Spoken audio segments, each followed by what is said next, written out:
Welcome back to The Bible is Art. We explore the literary artistry of the Bible, and this week we're going to talk about the meaning of Lazarus. Now, we know the story of Lazarus, but what's the purpose of the story, and why do the gospel writers provide his name? Like, there are plenty of miracles Jesus does where the name of the one who is healed isn't given, so why Lazarus? Well, the name Lazarus is a Greek name from the Hebrew Eliezer, and Eliezer was a famous person in the Old Testament. So to understand Lazarus, we have to go back to the Eliezer story. So if you remember, God set up the priesthood with Aaron, Moses' brother. Then it passed to Aaron's sons, Nadab and Abihu, but they violated God's law in the tabernacle, so the priesthood passed to their brothers, Eleazar and Ithamar, Eleazar being the high priest.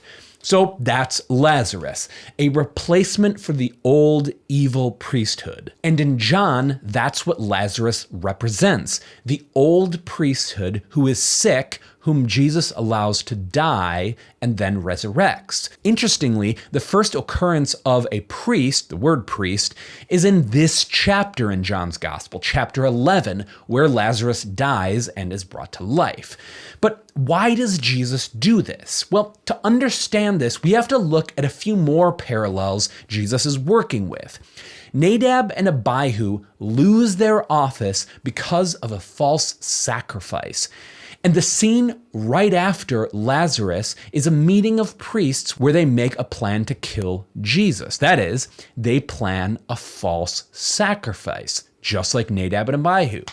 But after Nadab and Abihu's false sacrifice, Eleazar is appointed to bring a proper sacrifice. So the evil priesthood will offer the false sacrifice of Jesus, but at that same moment, Jesus will be sacrificing himself as the proper sacrifice and will thus be the high priest of the new priesthood. Lazarus is an image of what Jesus will do, allowing the old priesthood to die and starting a new one based on a proper sacrifice. Now, if I were to ask you, what's the deal with Lazarus? You would probably say something like, oh, well, it's an image, it's a foreshadowing of Jesus because Jesus will die and be resurrected. And of course, you would be right. So to understand Lazarus, we have to bring together these two insights, the allusion back to the priesthood and foreshadowing forward to Jesus. And if Lazarus symbolizes the old sick priesthood, then Jesus takes the curse, the penalty of the old priesthood on himself. Interestingly, both the stories of Nadab and Abihu and Jesus emphasize clothing. This is one of the striking features of John's account of the crucifixion. More words are given to what happens to Jesus' clothing than to the crucifixion itself. The priesthood, the concept of the priesthood, can feel foreign, but the purpose of the priesthood is to protect and care for God's house so that people might have fellowship with God.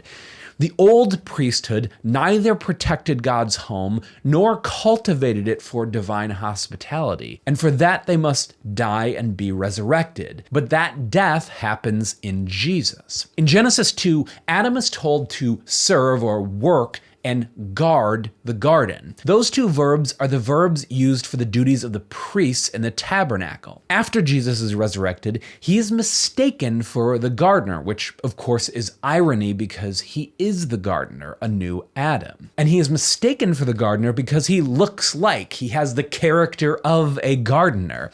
He will properly serve God's house and protect it from evil snakes. And that, my friends, is why the Bible is art. Thank you so much for checking out the video this week. I really appreciate it.